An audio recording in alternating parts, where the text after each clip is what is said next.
Husainiya club Doga और इत्तेफाक club पहले से बेहतरीन कारकर्दगी का मुजाहरा कर रहे हैं, जबकि मोहम्मदिया हुसैनिया डोगा क्लब तो सर्दियों में भी गर्म खेल पेश करके दाद वसूल कर रहा है।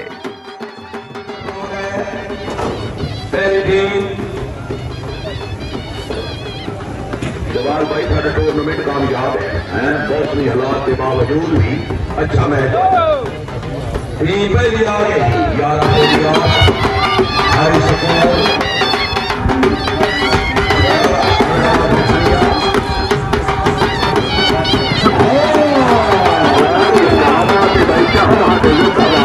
इत्तेफाक क्लब जिंदाबाद।